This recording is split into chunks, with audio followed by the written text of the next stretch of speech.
परिप्रेक्ष्य के अंदर हम बात करें अगर, तो विकलांगता किस प्रकार से रही, क्या कुछ है इसके अंदर हम पढ़ेंगे। तो मैं थोड़ा एक बार आपको मौखिक तौर पर बताता हूँ, उसके बाद आगे अपने लिखेंगे। ये ध्यान देना कि जो प्रागैतिहासिक काल था, यानी कि बहुत पुराने, आज से 500-600 वर्ष पुराने समय को याद कीजिए, आज से 1000 वर्ष पुराने समय को याद कीजिए।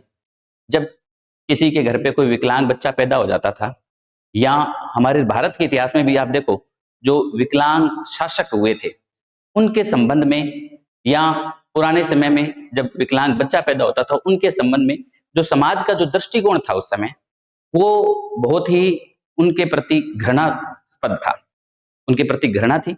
आपने 1-2 महाभारत के अंदर एक विकलांग पात्र आपने देखा होगा थोड़ा बहुत, अ, वो भांजे शकुनी वाला रोल है ना, वो ऐसे लंगड़ा-लंगड़ा करके चलता था, विकलांग था वो भी, ठीक है?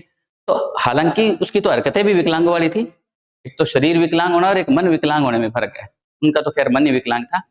तो मेन बात ये है कि पुराने समय के लोगों की सोच ये होती थी विकलांग बच्चों के प्रति, विकलांग व्यक्तियों के प्रति, वो उन्हें देवताओं का प्रकोप मानते थे, दैवीय प्रकोप मानते थे, उनको बुरी आत्मा के नाम से संबोधित करते थे, या उनको राक्षसीय प्रवृत्ति मानते थे।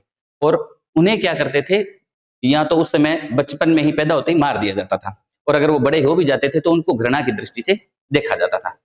तो वो जो विकलांग लोग थे उस समय की उनकी वो स्थिति थी। लेकिन धीरे-धीरे बहुत सारे बदलाव हुए, और आज हम विकलांग शब्द की जगह विशेष योग्य जन शब्द उपयोग में ला रहे हैं।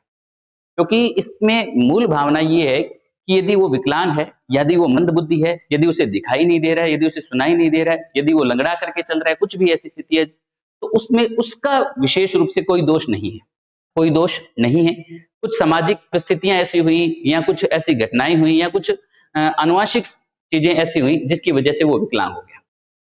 तो वर्तमान समय ये कहता है कि उन्हें उन्हीं की तरह अपनाएँ, और